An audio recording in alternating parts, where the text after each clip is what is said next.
Hello and welcome to Find It on this Wednesday evening. We are live. We have a very special guest, and he has been on this show a couple of times. He was supposed to be on a couple weeks ago, and I had a family emergency, so we had to bump him to today. But he is here. It is the Barry Selby. He is an author. He is a coach. He is the love doctor, is in the house. He does a lot of things. We're going to talk a little bit about that. A lot of you already know who he is. If you have questions about love, whether it's loving yourself, loving others, or anything that is under the umbrella of love, love, love, he is your guy. You might as well ask right now or ask for a friend.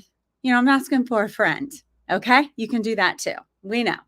But anywho, I want to tell you that this episode is brought to you by Studio 11 Style. And this is my company, and it is all about fashion and a lot more than that. It's about also loving yourself on the inside and looking great on the outside. Have a live show every Monday night at 7 p.m. Eastern, and I have an app. It's free. Download it. Studio 11 Style. Don't miss a thing, okay? So here we are, and I am excited to bring Barry on the stage. So hang tight, and we will show his intro, and Barry will be right back with us.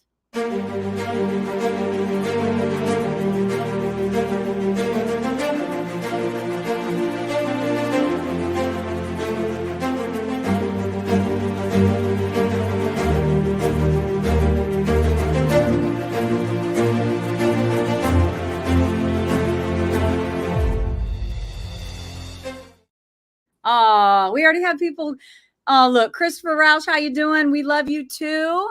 Definitely. Definitely. Christopher Roush has been on the show before too. Loving yourself is paramount for achieving long-lasting success. Amen. There you go. We're already getting amens here, brother. All right, Gary. We're ready for this show tonight. Before we get started, though, let's just give everyone who hasn't already seen you on the show a little idea of who you are. So let's just talk about, you are the author of 50 Ways to Love Your Lover. I have read the book. I have the book, and it is incredibly written.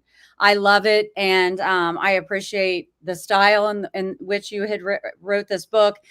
And there's a lot of little nuggets in there that really get you thinking. And he has pages inside that you can take notes. And there's like quizzes, or there's little things that you can do with this. It's almost like a workbook in some ways. Yeah, it is. I mean, frankly, it's more provocative. I'll put it that way. Yeah. This is meant to be a response. It is. Well, with that being said, let's have some dark chocolate and some wine. I do have some. But yeah. So you can find this book online. You can get it at Amazon and probably Barnes and Noble. Anywhere. Not yet. That will be happening soon. I'm in the process of getting my book through another distributor who can do the retail stores, but Amazon for sure, and on my website too, you can get it there as well. All right, perfect. So it's a great book. It's everything in life, in my opinion, surrounds with. It's all about love. And I feel like I know you and I have talked about different avenues of how love affects our lives, whether that's relationships with other people. But tonight, I think you're going to give us a little bit about what it means to love yourself. So before we do that, though, you're an author, but give us like a quick resume of what all you do. So besides being an author, I'm also a dual podcaster. I have two podcasts I co-host, one on dating, one on relationships. Yes. I've been on this path for many years. I basically have made lots of mistakes, which is why I teach from things I've made mistakes on. And frankly, most of my work is really been about the journey within, because frankly, it's like, find it is the way you talk about it. But in my own work, that's about relationship with self, because the work we do, finding someone out there, a lot of times we think we're going to find that right partner out there and we'll be happy, but it's not working that way unless you do the work inside first. And it took me a long time to figure that one out, because I kept looking for love in all the wrong places, as the song would go. Oh, you're going to make me sing again, aren't you? No. For love in all the wrong places. Right. Okay, Yeah. I love it. I do have on my shirt today, I wore this because it says, it's your to-do list. And it says, love myself and love others. Yeah. And I believe that if you don't really love yourself, it's going to be pretty difficult to love other people. There's the first seminar I ever took, which is 1984, so 40 years ago, was my first immersion into personal development and growth and everything else. they had 3 ground rules. And one of the ground rules, which I thought I got right from the get-go, which I didn't, I messed that for a long time. It was a ground rule that simply said, take care of yourself first so you can then take care of others. And I Mm-hmm. heard it is take care of yourself, take care of others. And I didn't think about the then, as in, got to do it first for yourself, because then you can give from your overflow. And that's been a life lesson I've lived by for 40 years. And frankly, most people, if they were like I was, didn't put themselves first in a lot of places. Or if they did it from a place of ego, like I'm better than other people, versus how to actually truly love and honor who I am as a real person. And the thing is, as I said, it's like giving from the overflow is the key, is the way to be in a healthy relationship. Because unfortunately, most of us have been trained by our parents, because they knew how to do it the same way, to find a partner to be codependent with, where you give me this, I'll give you that, versus I'm whole, you're whole. Let's share the journey together. Ooh, that's beautiful. And, it made me think when you said that, the saying, you can't pour from an empty cup. Indeed. Yeah. I And it's like I like what you're saying. It's important to but you're right. The way we were all raised, I know I watched, children are what they live. My mhm. mom took care of everybody all the time, and she never really gave a lot to herself back then. So Right. you are what you live, and you have to learn to fill yourself up so you can give to others. And the thing is, as I said, our parents are our role models. The way they do things is what we take on as the right way, because it's when we're 2 or 3 years old, we have no guidance of like what to do. We don't have a manual or guidance or anything. So No. we look at the big people and go, "Oh, they must know how to do it because Yes. they're the adults." And so we become students at the needs of our parents, so to speak. And so if they have patterns, dysfunctional ways of doing things, I mean, my mother's the same way. She kept giving to the family. She didn't give to herself very much. Mhm. And I thought that was the way it was. So Yeah. I did the same thing in my early dating life. And then, frankly, after making lots of mistakes, started learning from different teachers and seminars and books and trainings how to do things different. And when I tried them out, I got better. I still made Uh-huh. mistakes, but I Looks like improved. those rules actually work. Indeed. And my book really is a distillation of the lessons I've learned and things that I've studied that I know do work. And it's not all about how to court somebody. I mean, there's a couple of chapters about that, but a lot of it's about Yeah. the relationship you have with yourself and what may be in the way of that, what it is that we do that sabotages our own relationship, Give me which some then examples of what people do that sabotage themselves, or things that they do that or don't do for themselves that prevent them from loving themselves. well, I think I shared this in your show before about how one of my favorite quotes to express codependency is from Jerry Maguire saying, "You complete me." We have Mm, this fallacy, this false belief that we're incomplete without somebody else. mm. And if you keep running that belief system or keep running that tape inside that you're not complete without somebody else, you'll never be whole. Well, excuse me, you'll never believe you're whole because you already are, but you forget Yes. you are. So it's one of those things. So one of the pieces is can you learn to love yourself enough that you're okay on your own, independent of anybody else? The second one that I'll put on the table, which is a big one I've been working a lot recently with boundaries for people, because boundaries are one of these big issues. People don't have very good boundaries. They're permeable or they're impermanent because they want somebody to love them. And one of the ways that we sabotage our own boundaries is we keep making agreements and then breaking them. Meaning that we keep Agreements saying, with yourself. well, the secret about agreements with anybody, they all start with us. So there's agreements with True. ourselves, but what happens is we all say yes to people, and then we'll either break the agreement or we'll overcommit, and we can't do all the things, and we end up screwing things up because we don't learn how to say no. First of all, because a lot of us were raised that you don't say no because they might hurt somebody's feelings. Mm. Truth is, when you say no, you're actually saying yes to yourself. Mm. And I guess we have to learn how to say no in a way that's not offensive to like have your little cheat sheet ready for when I'm maxed out. There's not any way I can do anymore. What is my go-to response when I Right. don't want to do, instead of just being like, nope, can't do it.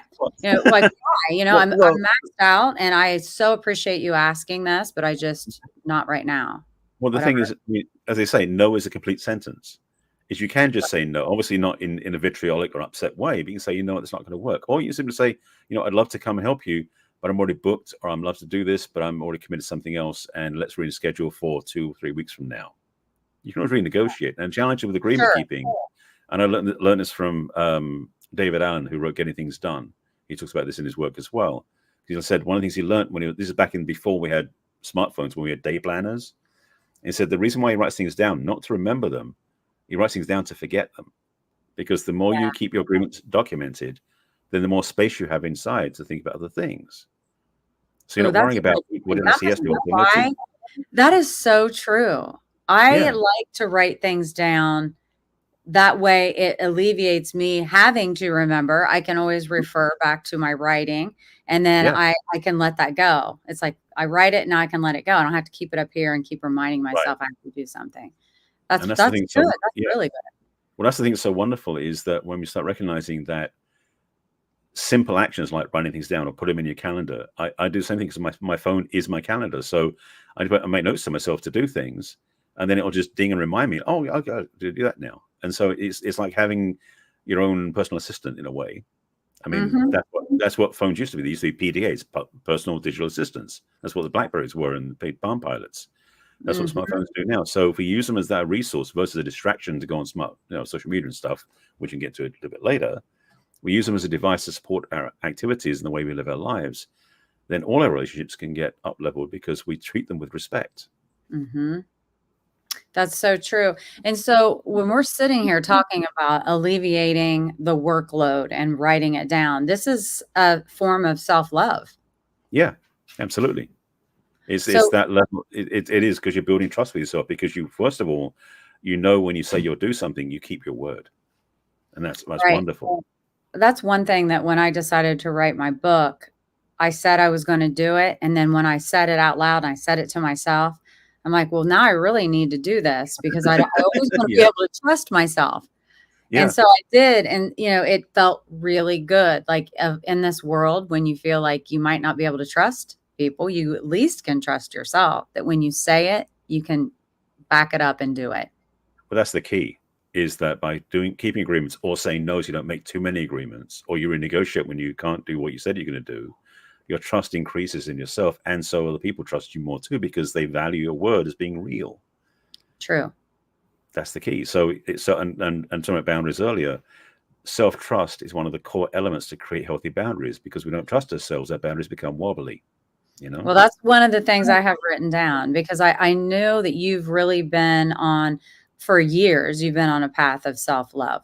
Self-love doesn't happen overnight. I think maybe some people, I know for me, it's a constant journey of, I think it's like exercise. If you miss a couple weeks and you go back to, you get off roading there a little bit, and then you have to pull yourself back. It's like, the more you do it, the more you get better at it. Yeah. But one of the notes I had written on here was boundaries. Like when someone says respect your boundaries, what does that mean to you? Well, it depends how you use that, because some people weaponize that. So let's start with the healthy way. Well, some people use boundaries as a wall against other people, so people can't get close. And those actually aren't healthy boundaries. Those are just simply ways to just simply avoid everything. But healthy boundaries is where you simply know where it's kind of like, simplistically, it's like where your field ends and somebody else's begins, in the most simplistic way of putting it. What boundaries do is give you, in some ways, a personal space. It also gives you the place to have authority and autonomy over who you are, so people don't violate that. If you don't have healthy boundaries, people will violate. It's almost like people tread on your toes, literally and figuratively, if you don't have healthy boundaries. So this is a question I have too. Okay, no, go ahead. I don't want to break that.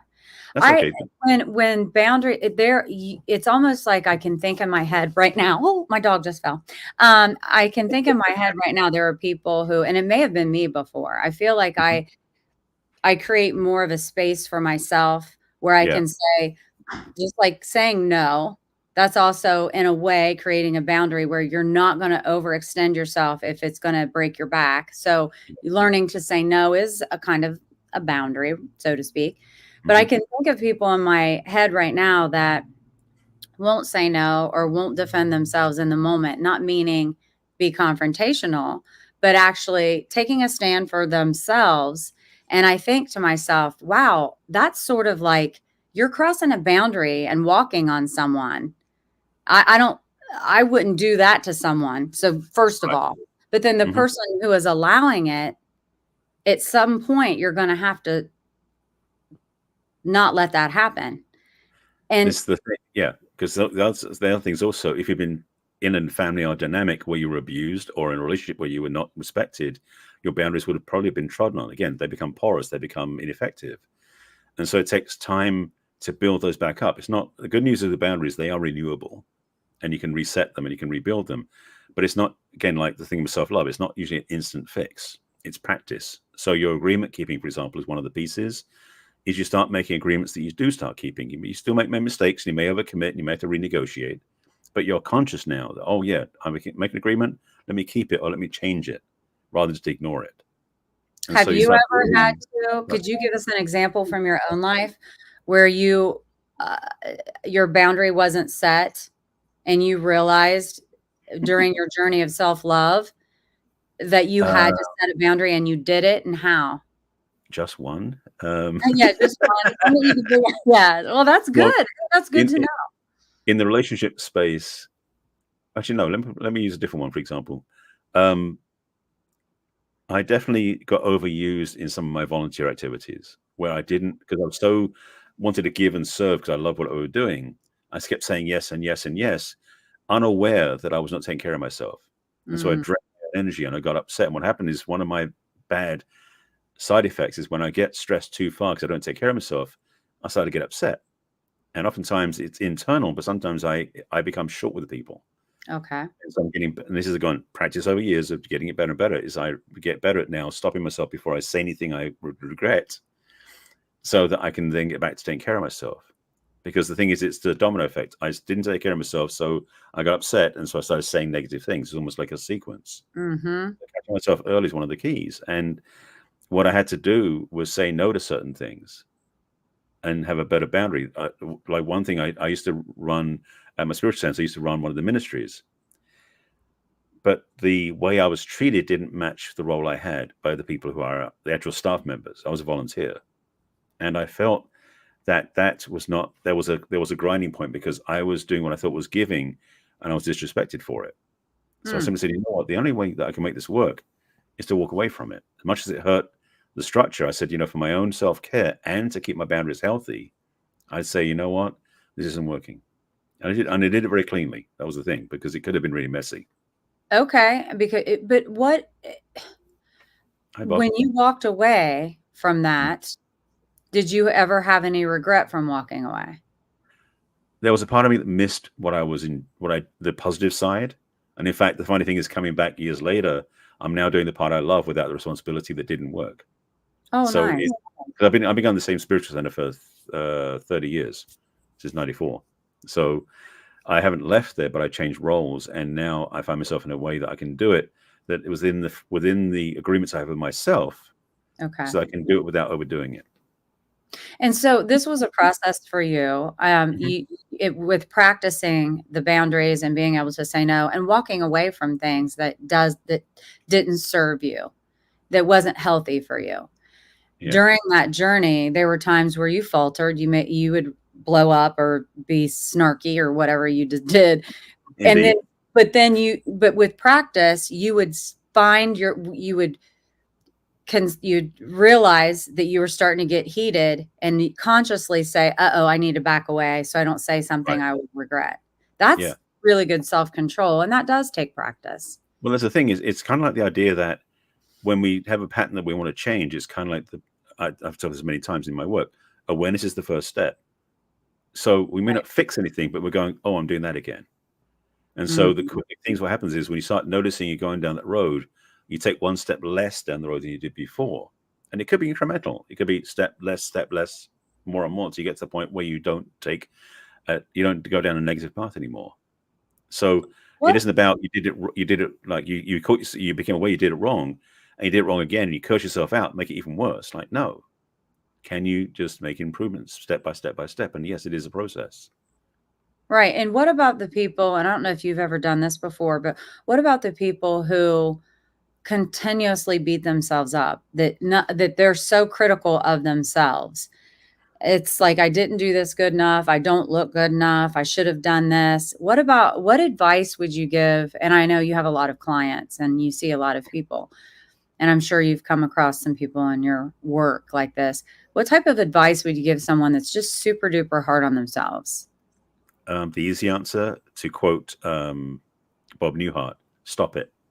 That's If, easy. Stop. if you've ever seen the Bob Newhart psychiatry video, it's like I think it's 5 minutes. I'm like, it's so funny. Anyway, that's the simple solution, but it's not easy, obviously. If you're somebody who is repeatedly berating yourself and limiting yourself and judging yourself, there's more than just changing habits going on. There's some self-talk that's been running probably for years, and maybe you got influence from somebody else, like a parent who said the negative things that you've now taken on for yourself, because the voice inside that is giving you that negative feedback is probably not yours. It's one you took on. Wow. So that is a bigger piece of work to do. And with some of my clients who've gone through relationships where that became the norm, I help them trace back to where it started from, and then change the programming, change the languaging, change the recordings in their head, so started affirming who they were rather than shutting themselves down. So it Like does. negative self-talk constantly in your head could not only, and then I think that's got to flow over to your personality with other people too. Oh yeah, it's very hard to keep a positive, pleasant, and easygoing outside when all that turmoil is going on inside. Some people can do, but some actors are good at that stuff, literally, because that's what they do. They put on a persona to hide who they really are. Gotcha. Yeah, that makes total sense. Like that would be a good field to be in, being an actor or an actress. So you could just always be someone else if you don't love yourself. What other keys to in your just self-discovery and also in your work have you found that help people? What are some steps or some advice of things that you have found really work? I know you said number one is awareness. Mm-hmm. Know that you have an issue with negativity or self-loathing or whatever. And when in the top of your head, what kind of advice can you give to someone about that? Well, something that I started doing this actually way early in the pandemic, like 4.5 years ago, is that I was getting cabin fever, because we couldn't, when we were all locked down, we couldn't go and do anything, that sort of thing. And so I started walking around the neighborhood just to get out of the house once in a while, just to get some fresh air. And then I found one of the parks, which is like a hiking trails, wasn't closed during the pandemic. And so I started making that a habit.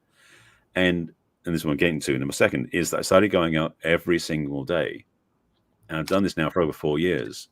And that used to be in the afternoon, but then it got too hot in the summer. I was starting doing it in the mornings, and I've done it every morning now. And I would see you taking pictures of nature. Mm-hmm. Because, and it's not like I'm not in the Rockies or something, or up in the green woods somewhere. It's LA, so those hills aren't exactly beautiful, but they're nice. There's a good elevation, and it's good to get the blood pumping. The reason I'm saying that is, it's a habit that I've created for myself that is consistent, that I can trust myself because I keep my word with myself that I'll do it, and it also sets up my day the right way. Some people, the tradition is like they wake up after hitting the snooze alarm 5 times, dragging themselves out of bed, running late for work, grabbing coffee and a donut out the door, and then wondering why the day sucks. because they didn't start the day, first of all, with self-care, and they didn't do the day where they kept in agreement with themselves. And it could be as simple as, I'm going to meditate for 5 minutes every morning. I'm loving this. Simple. That's not hard to do. Doesn't require special equipment. Just takes 5 minutes. So if you can build yourself a habit that is easy, and then later on you can increase it as you go. A friend of mine, this is something else I did since February. A friend of mine who came into LA started talking, and she had this thing when she's going through her recovery from cancer. And she started going back to the gym, and she started doing, doing plank exercise. Mm-hmm. Her goal was to do 2 minutes every day. And so I started to match her. And so every day since February, I've done the same thing, and it's been fun. It's not something, again, it's 2 minutes a day. It's not a lot of work. Mm-hmm. It just requires consistency and willingness. And it's something that I would say anybody who is thinking about how to create new habits is do ones you can accessibly do without requiring other people, and they don't require special tools. If you because going to the gym can sometimes be a challenge if I can't get parking or we can't get in, whatever it is, the machine's not in use. But to go for a walk, to do a plank exercise, to sit and meditate, those are little things you can do doing morning pages if you do the artist way. There are lots of different things you can do that are easy, accessible, and consistently that will give you a level of consistency for yourself, so you start trusting who you are. And that can start to quiet the voices that have been running around negatively because they don't believe you until you start demonstrating that you're different. Oh, that is a great point. And another great point that you made was a lot of them was that don't try and give yourself a goal that's way up here when you're here. Be realistic in what you are ready to do, that you will do every day for consistency, like deep breathing. Like when you started talking about that, I immediately took a deep inhaling breath in through my nose, if anyone noticed. Because even if you grab your hot tea, your coffee, your glass of water, whatever you prefer in the morning, and especially when the weather is nice, to get outside, just tell yourself for 5 minutes, I'm going to be alone with myself. I'm going to deep breathe in through my nose, out through my mouth. And this is my time to just let loose of everything and just smell the air and look around. That alone helps me start my day wonderfully when I take the time to do it. And I also like to work out, and I know that you can get those endorphins going, and they help. If it's a brisk walk, that's beautiful. That is an absolute beautiful thing to do to start your day. I love that. So that is great. So we're talking about being aware of love.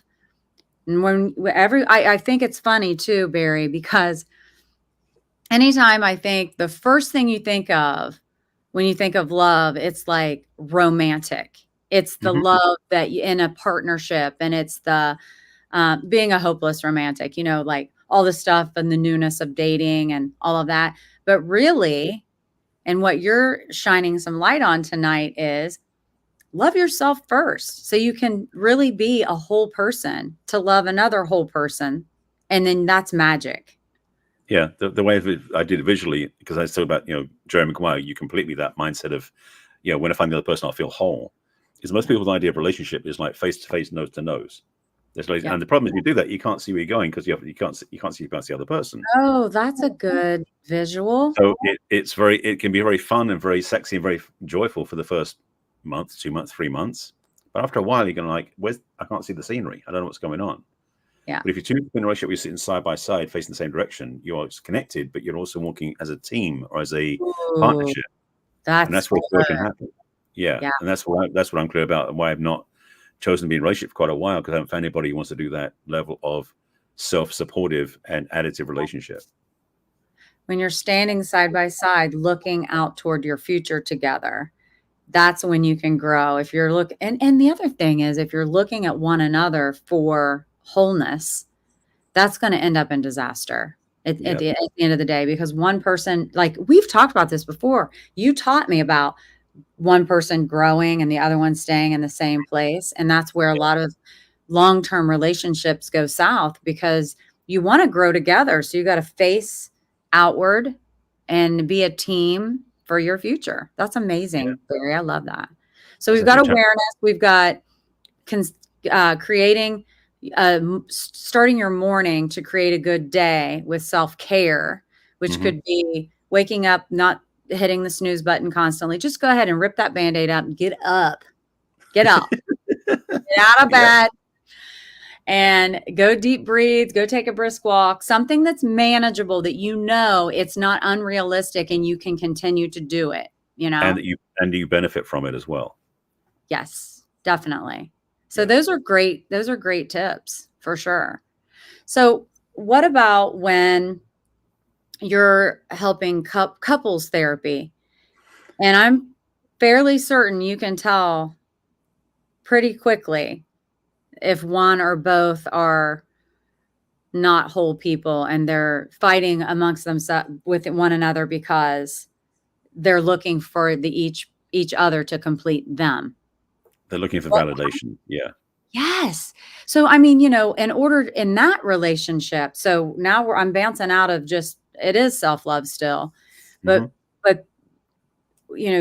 how do you help them realize? I mean, do you just flat out say, you guys are trying to complete one another instead of you completing yourself, or what? I mean, how do you?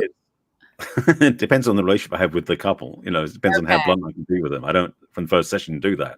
But however, Like, you I guys am. need a lot of help. We're going to take a lot of sessions to get through this. Well, the thing is, I mean, the challenge I have with people, even when I'm out, when I'm dating myself, is that I can see patterns quite clearly. It's one of those unfortunate things of having done enough work in all the background in spiritual psychology and all the things I've studied. I unfortunately or fortunately can see the patterns almost, I won't say clairvoyantly, but it's like I can see people's, because the way they talk, the way they act, I can pretty much tell what's going on when they may not be aware of themselves. And say that can be a gift and a curse. So it doesn't make it easier. So I'm working with clients, they will leave clues. They will tell me the things that they're in their way. And oftentimes I can tell pretty quickly, oh, that's because of this belief, or that's because this is running. And so when it's couples, although usually I work with singles more than couples, but with couples, it plays out almost more overtly because there's a dynamic happening. And I just get to witness it and observe it and see, okay, I see Wow, what's yeah. going on. So When the they thing is, start talking to one another and you're an outsider just watching what's going on, I'm sure a lot is displayed there. well, the thing is, most people don't talk about with their partners in front of other people usually, except when maybe at the farmers market and they're yelling at each other about something that doesn't match, you know. But the reality is that my the honor I have to witness that is one of those things that I get to really value. And so again, I don't work with many couples at the moment, mostly work with singles. But working with singles does require them to be more overt, more willing to share. But when it's a couple, they tend to be more unabashed. They just jump right in, oftentimes, because they're bringing the stuff with them. So, I mean, that's personal growth. When you are aware, and if someone's coming to you, they care. So they really want, I mean, maybe I would say if they're coming to you, they want help in understanding what their issues are or what they're lacking, what they need to do or what they need to stop doing. So that's a good sign, because if they come to you, you know, well, I don't know. Some people may come to you and they don't appreciate what you say, I'm sure, because no one necessarily loves to hear negative things about themselves. But, you know, personal growth is taking that first step to come and see you or someone who can help. But what are let me ask something that's so vague. And if you can answer this, I'm going to be pretty impressed. Okay. If someone said, Barry, and I'm the someone saying this, what is your definition of love? Ooh. I mean, isn't that crazy? I was asking myself that before we met here, and I'm like, I don't know that I can put it into words. Well, the thing is with love is it covers a spectrum for a start, because love is not just one thing. But for me, one of the things I would say that love is, or a couple of things I say, love is in the romantic sense especially, but also between two people, is vulnerability, intimacy, connection, truth. That's a good start. Yeah. And that's good. I mean, that's like actual. Okay. Because for me, the reason it's so difficult for me to put words to it is because it's a feeling. And this intense feeling of love, like, and I'll share this. Right before Barry and I came, oh, it's going to make me emotional again, just thinking about right before Barry and I came on the show, you guys, my son called me and he told me that he got into the master's program that he's been wanting to get into. And it's been a whole thing with Dalton. And this is really going to boost him to the level that he really wants to be in. And I yelled and yay, and then immediately started sobbing, crying. That's love to me. Like it's selfless. It's that feeling of his happiness. And see, let me ask you this. I agree with it and I disagree with myself in this way. Like I almost feel like his happiness and his success matters more to me than my own. Now that's when you're saying, but Debbie, you need to love yourself as much as you love that kid of yours. Well, the thing is though, that children have a different component in your life than a partner. Like the feeling you have for Dalton may be different than it is from your husband in the sense of how you're so happy for him almost more than you are for yourself. Mm-hmm. Maybe you wouldn't do that with a partner necessarily. Most people, I Mm-hmm. wouldn't recommend it with a partner anyway. But with Yeah. children, because they come through you, to quote Yeah. Gibran, it's the sense that they are your babies. I mean, literally. Yeah. So there is a part of you that's always going to be invested in their success, their happiness, their wholeness. Yeah. And so that's why I talk about the codependent piece more about couples than I do with children, because Okay. they are dependent upon you for several years of their lives, you know? Yep. I know. And my mom always told me, you'll always be my baby. It doesn't matter how old you get. And I always used to think that was so strange. Like I'm an adult, you know, and then I started having children. And I'm like, oh, I get it now. I totally understand. But yeah, that's love to me, like that feeling. And I can't really put words with it, but you did. But you're the love doctor. Of course you did. Because I'm all about it. You know, it's, like, what is it? I don't know. I can't express it. So that's good. That's really good. I like that.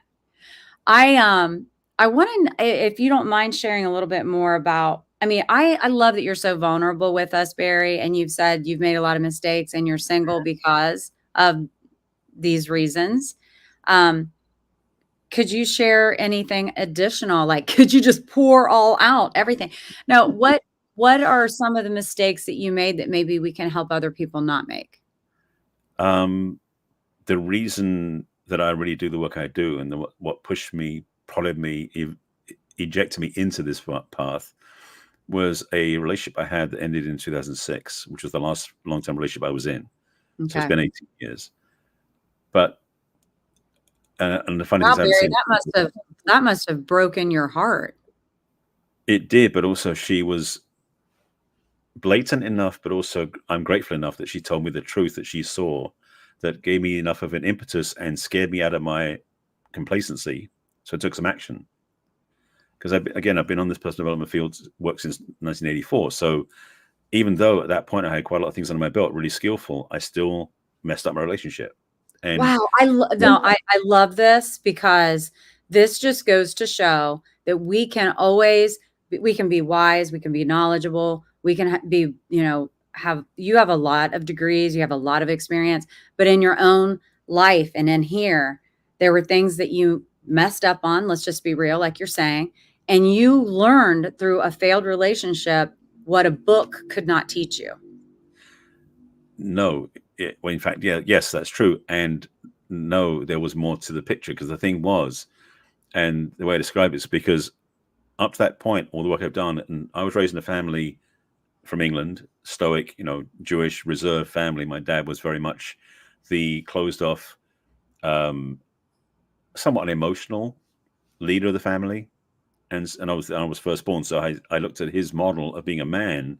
I was like, I don't want to do that. I don't want to be that closed off. I don't want to be that aloof, that Yeah. repressed. I wanted to have more love in my life, more joy in my life. So I tend to be more kinship to my mother, who was the softer one of the family, of course. Mm-hmm. And what I discovered in hindsight after this breakup is that I'd been spending all my relationship experience being the nice guy, because I was open-hearted, but I wasn't, because the machoism energy, which especially when it was big in the 80s and 90s, was very selfish. It was kind of like big balls, big ego, my way the highway. I'm gonna Yeah. run the show, and you got to follow along, sort of thing. And I couldn't be that. It wasn't natural for me. I tried putting on a couple of times, and it just didn't work. The only other choice I knew at that time, what was the opposite, was to be the nice guy. So it was like bad boy, nice guy were the two options. So I played the nice guy.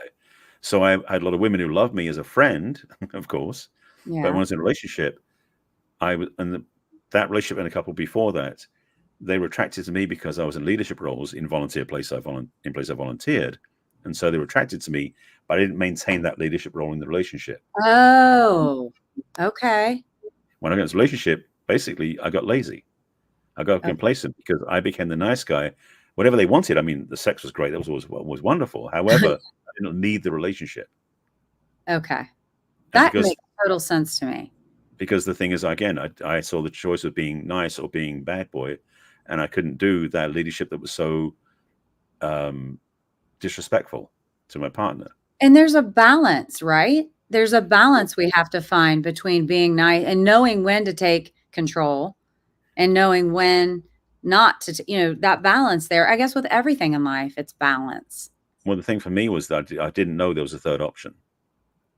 See, the thing is that breakup, she had basically, and it's funny because she was going through divorce when we met, and her ex-husband and I were very similar. Surprise, surprise, because that's the sort of men she attracted. So when she called me on the carpet, so to speak, when she told me like it was done, it's like, it was over.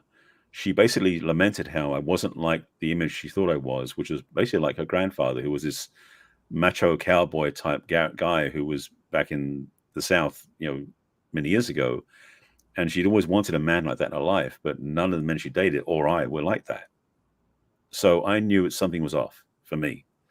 Mm-hmm. The thing is, I've not seen her since that time. And if I ever see her again, I thank her because it was because of her that everything changed. So what happened was after that breakup, the end of 2006, I was basically, I joke around, I have a fairly chummy relationship with spirit.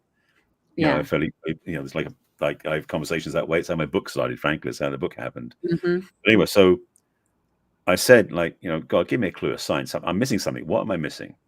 And I kept asking it. And a couple of months later, I met this woman who I'd never met before. And this is 2007. And my ease and comfort talking to good-looking women was not very high at this point. Mm-hmm. Even though I'd done all this work, I still was bashful and shy around good, beautiful women. I just fell flat on my face, so to speak. And this woman walked out of this building, and she was, as far as I could tell, she was glowing. She was radiant. I mean, she was in a white dress, beautiful tan, but it's almost like neon signs over her head saying, talk to this woman. That was the way I envisioned it. And I figured God was saying, this is your answer. Talk to her. And so I went up and said something silly like, I don't know where you've been, but you're glowing. Who are you, sort of thing. And she burst out laughing. We had a great conversation, but that led me to some teachers who I have been passionate friends of since 2007, who basically taught me what was basically, the way I put it, simply put, was masculine, feminine polarity. Mm-hmm. And I didn't even know what it was before. But when I understood what a masculine man was and is, and that's who I've become, it's the best qualities of both the bad boy and the nice guy, but with much more authority. Mm-hmm. The way I describe a masculine man is it's like open heart and strong spine. So I have clarity about who I am, why I'm here, what I'm up to, but also a great deal of compassion for those around me.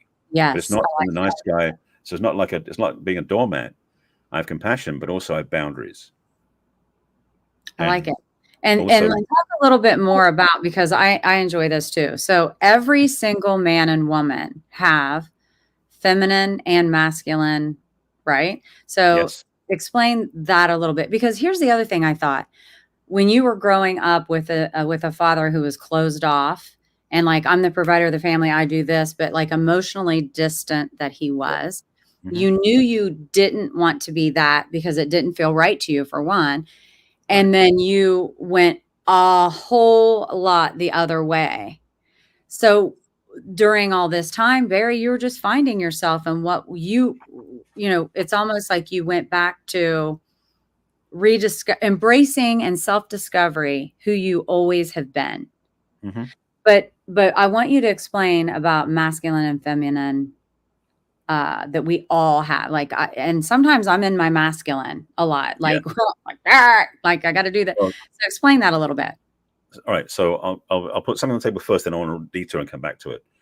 Okay. Yes, we all have masculine and feminine energy within us. It's like a spectrum, like going from dark to light. It's like masculine and feminine has this range. And so we spend time on the spectrum and it moves back and forward. We don't live in one place all the time. The thing is, though, when we're born, we come in naturally as one or the other, generally more one or the other, whichever it is. And it's independent of gender. So most men will come in as a masculine mm-hmm. embodiment. But the thing is, they might, some men do come in a feminine embodiment. There's also not by sexual orientation. There are feminine men who are straight. There are feminine masculine women who are straight and also gay as well. The key is in relationships, it's the difference in polarity from masculine and feminine that creates the attraction.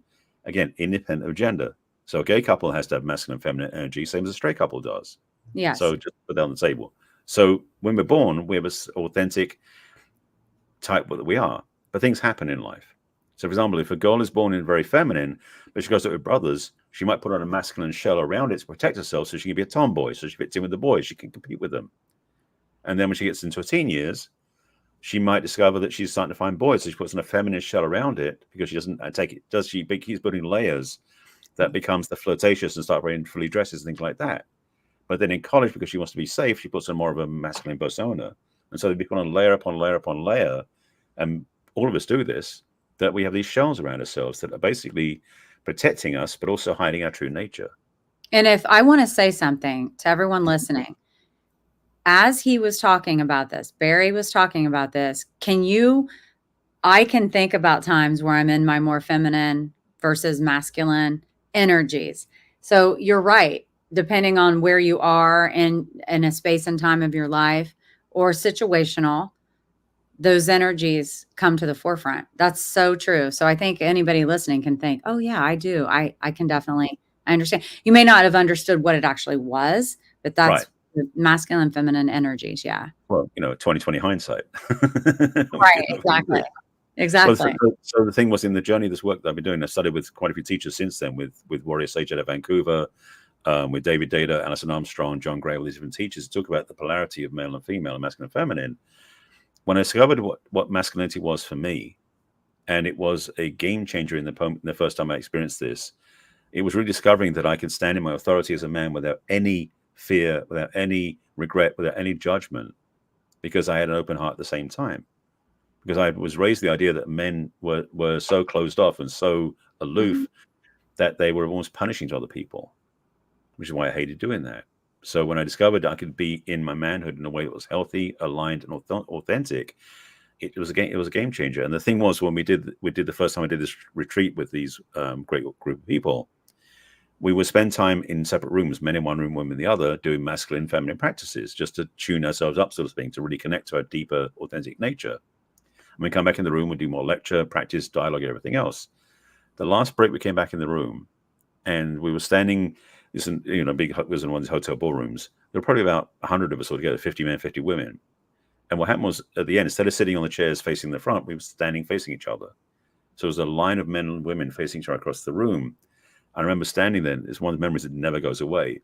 Is I was standing next to my brothers, like 50 of us, like grounded, rooted into the earth. Like we were so clear about who we were, what we were about, why we were here. And when we were standing in front of this wall of women in the femininity, like charged up, overflowing with sexuality and love and joy, that was so attractive. And it wasn't about sexually attractive to us. It was about being so beautifully in the energy who they were. Nice. And so I had a simultaneous experience. I was standing there on my feet, grounded next to my brothers, shoulder to shoulder. At the same time, I was on my knees in worship of the feminine. Nice. It was in that moment that I declared, and I've said it ever since, that I'm dedicated to the feminine energy on the planet, because that was what I knew my life was about. And so my coaching work initially was about women, but I was working with men as well, because part of my work is helping men remember they can also have the same thing. It's like, how do you have an open heart without giving up your balls? Oh my God, that caught me off guard. I love it though. Oh my gosh. Okay, so just for an encore. Oh wait, Crystal Pickett's. I think it's supposed to be Puckett. Like she knows how to spell her name, but wait, Crystal said what? Hello, Barry and Debbie. I want to say that first. I am a new subscriber and new to your channel. Well, hello, Crystal Pickett. Thank you for being here. Barry and I appreciate you. Teodora, I declare my love to you guys. Oh, Teodora, we love you too. Susan, there's a way to put it. I know what that's in reference to. Say it again. That's so funny to me. How do you do this now? Well, because the thing is that for most men, they're afraid to open their hearts up because they're going to lose their manhood somehow. So I say it's like, there's a way you can open your heart without giving up your balls. And his accent makes it sound so much more elegant than if I said it. So that's why I wasn't going to repeat it. You could say it. That's awesome. That's so true. And I'm so glad that you also work with male clients now. And I know that you've said some really beautiful things about women and femininity and I've known you for a couple of years now. Lynn, throw a picture up. We actually saw you in LA. You live in LA. Yeah. There we were. We were at a little coffee shop, and where were we? That wasn't in Santa LA. Monica. Santa Monica. Santa Monica, yeah. We met in a little coffee shop in Santa Monica. That was so fun getting to see you in person and meeting you. You're just a delightful person. And you've Thank said you. so many great things about women. And even though in your life you've been hurt, Mhm. by women, but it's not that, right? You've learned through it and you've grown through it. The biggest gift I keep giving myself is that I have the choice and I have the control to change my own life. So whatever a woman did to me, or whatever a man did, I mean, I was bullied in high school. I mean, those bullies could have run my life forever if I didn't let go of that when I left. So there's always the choice we have to take care of ourselves, put ourselves first in our own lives, because what somebody else does to us ultimately isn't about us and isn't about them anymore. It's about us unless if we don't do something about it. So I want to recap this, and then I'm going to ask you the last question that you've been asked 3 other times because you've been on the show. So, but to recap, Barry, you're telling us to when you are the love doctor, you work with couples, you work with singles, you talk to people and help people heal through trauma and, just egos and all of the things. But you also say that to love yourself first and to give self-care to yourself and really love who you are and be in a relationship with yourself Mhm. then allows you to be a whole person who can then have a relationship with a whole person to make a really beautiful relationship. And Yeah. you said some of the things that you can do is be aware when you're not loving yourself, and then stop yourself out of the negativity. And some other things were exercise, manageably exercise, meditate in the morning to get your day started out great. Little things like that that you've said that isn't like you have to go get a membership at a gym. You have to lift 100 pounds every day. You got to do 100 push-ups. No, just I love the manageability and the structure that doesn't have to be rigid that you've shared with us tonight. Well, Is the there thing is, anything else you can add to that before your well, last question? just to recap that piece of what the thing I'm saying about that is it's about building trust in yourself by keeping your word. So if you Yes. do things that are simple things that you can consistently do every day, it doesn't have to be much. Again, it could be journaling, it could be meditating, it could be exercising, whatever it is you have control over, then you will start trusting yourself more, which means your boundaries get stronger, means your relationship with yourself gets better, means your word has more impact in the world. It changes your life. But it's so simple, but people don't do it. And it is simple. And why don't we do? I mean, even I can say I stay structured and do things that I try not to lie to myself. Like if I say I'm going to Mhm. do something, do it. At least if you say it out loud, do it. The exercise every day, the meditation, all of the things that you mentioned, that's part of my recipe for my day to help my day. And you're right. If it's a day where I hit the snooze and I don't work out and I'm like constantly feeling like the whole day I'm behind, that I have a crappy day. Well, yeah, because I didn't give myself that self-care and the self-love that I needed to start out my day. So wake up 5 minutes earlier, don't hit snooze, do some deep breathing, sit outside, start your day in control of your day, right? Yep. I love Easy. that. So before we go, I ask everybody, and I've asked you so many times about the show is called Find It. So what have you found in life that you can share with us to help us find it too? And let's go in the theme of self-love. In your life and your journey of self-love, what have you found to top it off tonight that you can share with us? Well, the way I've said this, and this actually happened, I got this download New Year's Eve that I want to talk about self love this year. So this is perfect. We're talking about it anyway Oh, wow. Okay. and all the time. The truth is that the relationship we have with ourselves is the longest one we'll ever have, simply put. So why don't we invest time in it? Wow. Why not value the time we spend with ourselves? Because the thing is, I know for many years I was always thinking that when I get that relationship, I'll feel good. When I get that job, I feel good. When I'll have this, I feel good. It's like, why don't I feel good on my own anyway?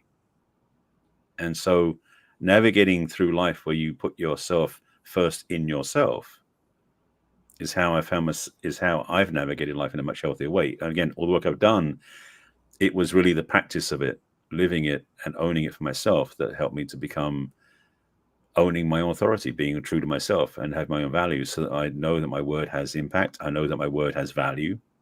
I know that anybody I'm around, I will respect and care about as best I can. I love that, Barry. I love that. What have you found? You found self-love for yourself. Mm-hmm. This book is so good. Do it. Buy one for yourself, buy one for people you love. You can find it on Amazon. This is 50 Ways to Love Your Lover.